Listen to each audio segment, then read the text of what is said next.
അതല്ല ഒലിച്ചു പോകാൻ തുടങ്ങിയ ഒരു ഒഴുക്കിന്റെ വക്കിൽ തന്റെ കെട്ടിടം പണിതവനും, എന്നിട്ടത് ഒരു കാറ്റിൽ നരകാഗ്നി വന്നപ്പോഴേക്കും ഒരു കാറ്റ് വന്നപ്പോഴേക്കും നരകാഗ്നിയിലേക്ക് ഒലിച്ചു പോവുകയും ചെയ്ത ഒരുവന്റെ കെട്ടിടം പോലെ ഇത് രണ്ടും സമമാകുന്നു. തഖ്വയിന്മേൽ സ്ഥാപിക്കപ്പെട്ട വിശുദ്ധ ഖുർആൻ മറ്റൊരു ആയത്തിൽ പറയുന്നുണ്ട്, മസലു കലിമത്തിൻ ത്വയ്യിബത്തിൻ, വിശുദ്ധമായ വാക്ക്, അത് അസ്ലുഹാ സാബിതുൻ വഫർഉഹാ ഫിസ്സമാ, അതിന്റെ അസ്ൽ, അതിന്റെ വേരുകൾ ആഴത്തിൽ ഭൂമിയിലേക്ക് ആഴ്ന്നിറങ്ങിയതായിരിക്കും.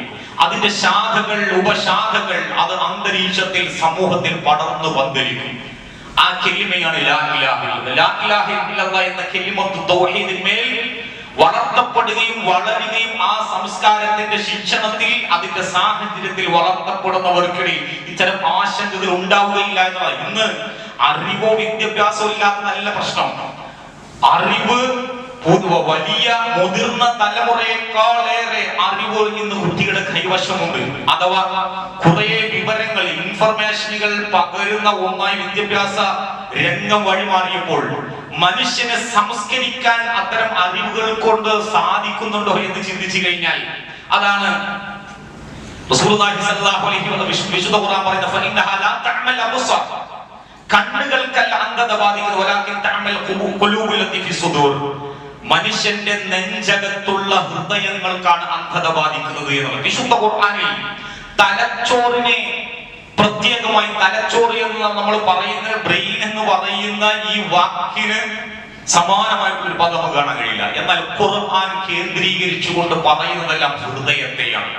ഒരു മനുഷ്യന്റെ ഹൃദയത്തെ വിമലീകരിക്കുക എന്നുള്ളതാണ്. ചിന്തകളാകട്ടെ, ആലോചനകളും വികാരങ്ങളും ഒക്കെയും തന്നെ അത് ഒരു മനുഷ്യനെ സ്വാധീനിക്കുക ഹൃദയംഗമായിട്ടാണ്. അതുകൊണ്ട് തന്നെ നമ്മൾ നേടുന്ന അറിവ് നമ്മുടെ സ്വഭാവത്തെ, നമ്മുടെ സമീപനങ്ങൾ, സംസ്കാരത്തെ ഒക്കെ ആഴത്തിൽ ബാധിക്കുന്നു എന്നുള്ളതാണ്. ഇന്ന് ഉണ്ടാക്കാൻ ശ്രമിച്ചുകൊണ്ടിരിക്കുന്നതും അതാണ്. മൂല്യനിരപേക്ഷമായിട്ടുള്ള, മൂല്യരഹിതമായിട്ടുള്ള വിദ്യാഭ്യാസത്തെ പകർന്നു കൊടുക്കുക എന്ന ഒരു അവസ്ഥയിലേക്ക് ബോധപൂർവം അങ്ങനെയുള്ള ഒരു വിദ്യാഭ്യാസ സിസ്റ്റത്തെ ഉണ്ടാക്കിക്കൊണ്ടിരിക്കുകയാണ്. റസൂലുള്ളാഹി സ്വല്ലല്ലാഹു അലൈഹി വസല്ലമയുടെ പ്രാർത്ഥനയിൽ നമുക്ക് കാണാൻ കഴിയും, സംസ്കാരമില്ലാത്ത അറിവിൽ നിന്ന്, ഒരു പ്രയോജനവുമില്ലാത്ത അറിവിൽ നിന്ന് റസൂലുള്ളാഹി സ്വല്ലല്ലാഹു അലൈഹി വസല്ലം അല്ലാഹുവിനോട് രക്ഷ തേടിയിട്ടുണ്ട്. അല്ലാഹുമ്മ ഇന്നി അഊദു ബിക മിൻ ഇൽമിൻ ലാ യൻഫഅ, പടച്ചവനെ പ്രയോജനമില്ലാത്ത അറിവിൽ നിന്ന് ഞാൻ നിന്നോട് രക്ഷ തേടുന്നു എന്ന് നമ്മുടെ മക്കൾക്ക് പകർന്നു കൊടുക്കുന്ന, അവർ പകർന്നെടുക്കുന്ന അറിവുകൾ കൊണ്ട് അവരുടെ ഈ ലോകത്തെ ജീവിതത്തിലും പരലോകത്തെ ജീവിതത്തിലും, ജീവിതത്തിന്റെ തന്നെ നാനാ തുറകളിലും എന്തൊക്കെ പ്രയോജനം കിട്ടുമെന്നുള്ളത് നോക്കൂ. ഇന്ന് അറിവാണ് നേരത്തെ നൽകപ്പെടുന്നത്, പക്വത പിന്നെയാണ് കൊടുക്കുന്നത്, പക്വത പിന്നെയാണ് കിട്ടുന്നത്. ഇമാം മാലിക് റളിയല്ലാഹു അൻഹു തന്റെ ഉമ്മയെ പറ്റി പറഞ്ഞ വാക്കുകൾ ചരിത്രത്തിൽ കാണാൻ കഴിയും. എന്റെ ഉമ്മ എന്നെ തലപ്പാവ് ധരിക്കാൻ പഠിപ്പിച്ചപ്പോ, അഥവാ ദീനിയായ കാര്യങ്ങൾക്ക് വേണ്ടി പക്വതയുടെ ഒരു പ്രായമെത്തി ദീൻ പഠിക്കാൻ, അറിവ് നേടാൻ വേണ്ടി എന്നെ പള്ളിക്കൂടത്തിലേക്ക് പറഞ്ഞയക്കുമ്പോൾ എന്റെ ഉമ്മ എന്നോട് പറയുമായിരുന്നു, നീ റബീഅയുടെ അടുക്കൽ പോയി അദ്ദേഹത്തിന്റെ അറിവിനേക്കാൾ മുൻപ് അദ്ദേഹത്തിന്റെ സംസ്കാരം, അദബ് നീ പഠിക്കുക എന്ന്. അഥവാ ഇസ്ലാമിന്റെ കാഴ്ചപ്പാടാണ് അറിവ് പകർന്നു കൊടുക്കുന്നതിന് മുമ്പ് അദബ് പഠിപ്പിച്ചു കൊടുക്കണം എന്നുള്ളതാണ്. അതുകൊണ്ടാണ് 7 വയസ്സ് വരെ മാതാപിതാക്കളുടെ അണ്ടർ കസ്റ്റഡിയിൽ മക്കളെ ഉത്തമമായ, ഉന്നതമായ സംസ്കാരവും മൂല്യവും പകർന്നു കൊടുത്തുകൊടുക്കുന്നത്. പണ്ടത്തെ പോലെ കുട്ടികൾ അനുസരിക്കുകയല്ല, കുട്ടികൾ നിരീക്ഷിക്കുകയല്ല, കുട്ടികൾ കോപ്പി പേസ്റ്റ് ആണ്, പകർന്നെടുക്കുന്ന ഒരു തലമുറയാണ് എന്ന് മനസ്സിലാക്കിക്കൊണ്ട് തന്നെ ഉന്നതമായ, ഉദാത്തമായിട്ടുള്ള, ഉത്കൃഷ്ടമായ സ്വഭാവ മാതൃകകൾ മാതാപിതാക്കൾ മക്കൾക്ക് പകർന്നു കൊടുത്തിട്ടില്ല എങ്കിൽ, മുതിർന്നവർ പകർന്നു കൊടുത്തിട്ടില്ല എങ്കിൽ, 100 തവണ നീ നുണ പറയരുത്, സത്യം പറയണം എന്ന് മക്കളോട് പറയുന്നതിന് പകരം നുണ പറയാതെ മാതൃക കാണിച്ചു കൊടുക്കുക എന്നുള്ളതാണ് മുതിർന്നവർക്ക് ചെയ്യാനുള്ളത്. മൂന്നാമത്തെ വയസ്സ് മുതൽ അറിവ്, നോളജ്, ഇൻഫർമേഷൻ അങ്ങനെ പകർന്നു കൊടുക്കുകയാണ്.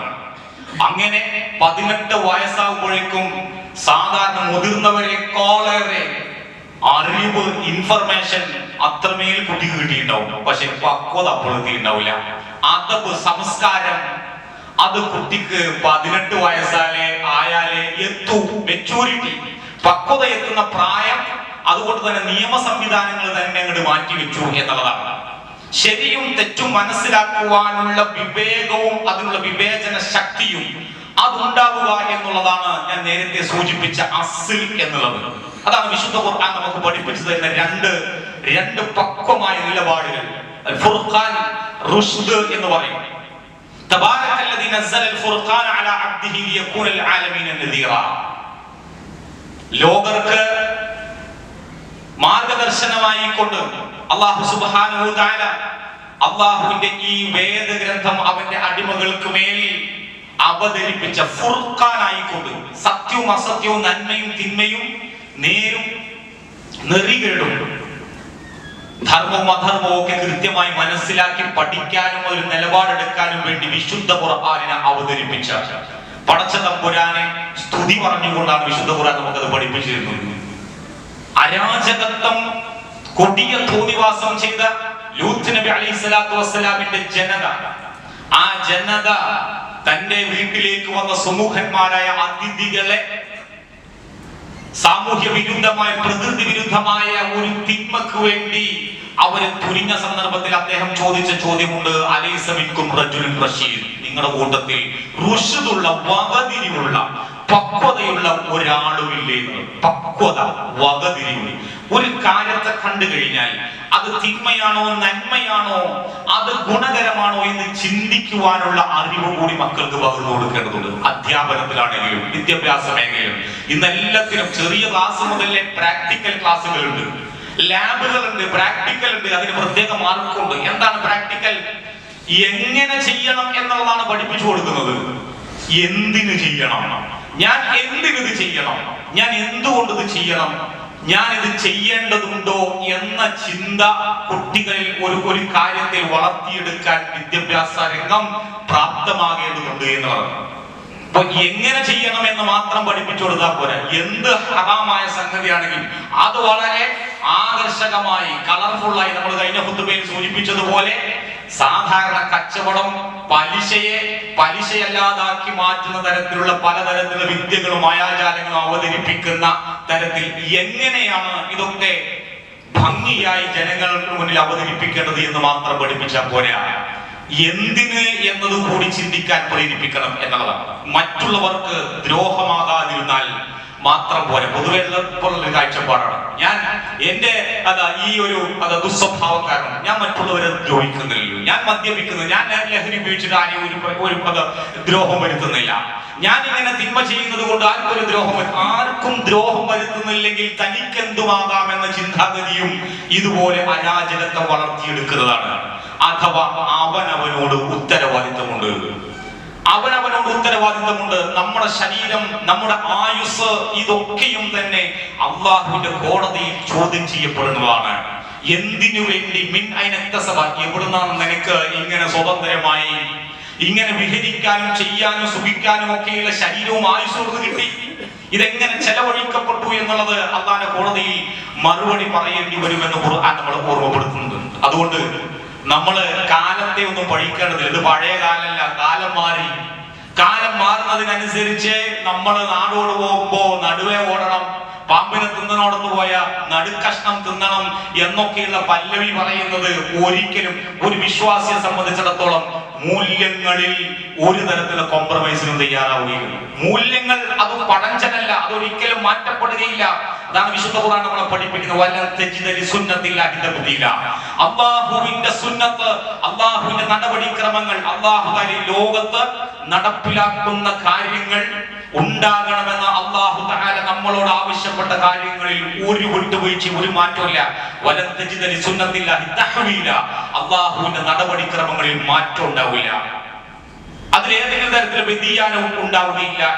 ഇപ്പോ പല ആളുകളും പറയാറുള്ളത്, ഞാൻ തിന്മയൊന്നും ചെയ്യുന്നില്ല, ഞാൻ തിന്മ ചെയ്യുന്നില്ല, ഞാൻ ആ ഹറാമ് ചെയ്യുന്നില്ല. അതുകൊണ്ട് ഞാൻ എന്റെ കാര്യം നോക്കി എങ്ങനെ പോകാം. തന്റെ മുന്നിൽ ഒരു തിന്മ കണ്ടു കഴിഞ്ഞാൽ അതിനെ പ്രതിരോധിക്കാതിരിക്കുന്നത്. പണ്ടൊക്കെ ഒരു സോഷ്യൽ സെക്യൂരിറ്റി ഉണ്ടായിരുന്നു, ഒരു ബൈസ്റ്റാൻഡർ ഇഫക്റ്റ് ആളുകൾക്കിടയിൽ ഉണ്ടായിരുന്നു. ഒരു നാട്ടിലെ ചോദ്യം ചെയ്യാൻ അയൽവാസികളുണ്ടായിരുന്നു, നാട്ടുകാരുണ്ടായിരുന്നു. ആ നാട്ടിൽ എന്തെങ്കിലും അരാജകത്വം നടക്കുകയാണെങ്കിൽ ഇന്ന് അതില്ല. അവനവന്റെ ലോകത്തേക്ക് ഓരോരുത്തരും അരികുവൽക്കപ്പെട്ടു, അല്ലെങ്കിൽ അന്യവൽക്കരിക്കപ്പെടുന്ന ഒരവസ്ഥ. സാന്ദർഭോചിതമായി നല്ലവരായി തീരുന്നു. പിടിക്കപ്പെടുമ്പോ മാത്രമാണ് ഖേദപ്രകടനങ്ങൾ. ഏതെങ്കിലും CCTV ഇത് തന്റെ ഒരു കൊള്ളരുതായ്മ പിടിക്കപ്പെട്ടു, അതല്ലെങ്കിൽ മറ്റുള്ളവർ കണ്ടു, അപ്പൊ മാത്രം ഖേദപ്രകടനം. അങ്ങനെ സാന്ദർഭോചിതമായുള്ള എത്തിക്സ് അല്ല, സിറ്റുവേഷണൽ എത്തിക്സ് അല്ല.